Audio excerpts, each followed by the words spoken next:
Bismillahirrahmanirrahim. Bismillahirrahmanirrahim. Allahumma inni as'aluka min khairi hadha amali wa khairi ma fihi wa a'udhu bika min syarri hadha amali wa syarri ma fihi innaka ala kulli syai'in qadir.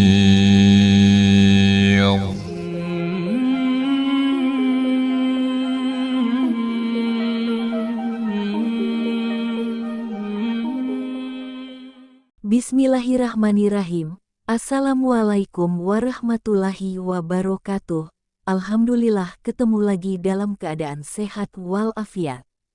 Kembali lagi bersama kami dalam channel Bismillah yang membahas kisah-kisah keteladanan Nabi, kisah-kisah atau peristiwa Islami lainnya yang semoga dapat memberi tuntunan dan tontonan bagi kita semua serta kita memperoleh rahmat, hikmah, serta hidayah di dalamnya. Amin ya rabbal alamin. Assalamualaikum warahmatullahi wabarakatuh. Selamat pagi pemirsa Trans 7. Khazanah Ensiklopedia Islam Dunia pagi ini kembali hadir ke hadapan Anda untuk berbagi informasi Islami. Semoga menginspirasi dan menjadi motivasi aktivitas Anda hari ini. Setiap muslim pasti tahu bahwa makan daging babi adalah haram. Tidak hanya sekali Al-Quran melarangnya, tetapi berkali-kali. Misalnya firman Allah, sesungguhnya Allah hanya mengharamkan bagimu bangkai, darah, daging babi, dan binatang yang ketika disembelih disebut nama selain Allah. Al-Quran Surah Al-Baqarah ayat 173.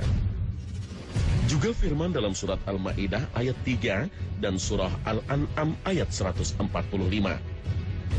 Tidak hanya dalam Al-Quran, dalam kitab-kitab terdahulu, daging babi juga diharamkan. Jika demikian halnya, lalu mengapa babi diciptakan? Sebagai muslim, jika kita diperintahkan oleh Allah untuk melakukan sesuatu atau meninggalkannya, maka kita harus tunduk dan patuh, sembari meyakini bahwa perintah tersebut pasti mengandung hikmah besar, meskipun kita belum mengetahuinya.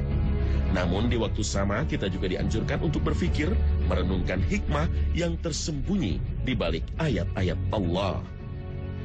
Di samping itu kita juga harus yakin bahwa tidak satupun dari ciptaan Allah Subhanahu wa Ta'ala yang sia-sia. Meski mungkin saja belum tersingkap sama sekali apa manfaat dan kegunaannya. Setiap makhluk di semesta ini punya tugas masing-masing. Bahkan setiap partikel terkecil di kosmos ini punya fungsi tersendiri. Artinya, tidak ada makhluk di alam ini kecuali punya misi yang sedang mereka jalani. Terkait dengan hikmah penciptaan babi, banyak analisa yang diberikan oleh para ulama atau pemikir terkait dengan hikmah mengapa babi diciptakan kemudian diharamkan.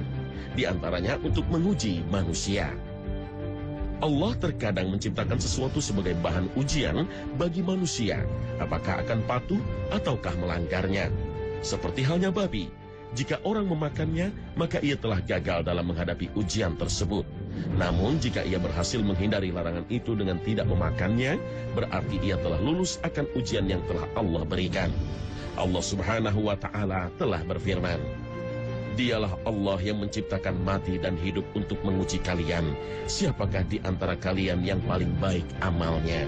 Al-Quran Surah Al-Mulk ayat 2. Babi juga diciptakan agar menjadi pembelajaran bagi kita agar tidak mengikuti tabiatnya. Lihatlah cara hidupnya. Babi lebih senang berada di lingkungan yang kotor. Tak hanya itu saja, babi juga termasuk hewan pemalas dan jorok. Bahkan saking joroknya, babi bisa memakan kotorannya sendiri. Tak jarang seekor babi akan mengencingi dahulu makanannya sebelum disantap. Menariknya, babi termasuk binatang yang rakus, karena apapun yang ada di depannya akan langsung dilahap. Entah itu sampah ataupun kotoran, Bahkan, sebagian peneliti hewan mengatakan bahwa demi memuaskan hasrat makannya, terkadang babi akan memuntahkan makanan yang baru ia makan, lalu memakannya kembali. Tentu dengan sifatnya yang jorok, malas, sekaligus kotor, menjadikan kita harus menjauhi segala tabiatnya. Karena jika tidak, apakah rela jika kita disamakan dengan binatang ini? Karena karakter dan perilaku seperti itu, babi juga bisa dianggap sebagai cleaning service gratis yang membersihkan wajah bumi dari berbagai bentuk kotoran. Oleh karena itu, dengan menyadari fitrah penciptaannya, ia melahap kotorannya sendiri dan kotoran manusia. Andai saja kotorannya yang tercecer itu tidak dilahap kembali, maka siapa lagi yang akan memungutnya?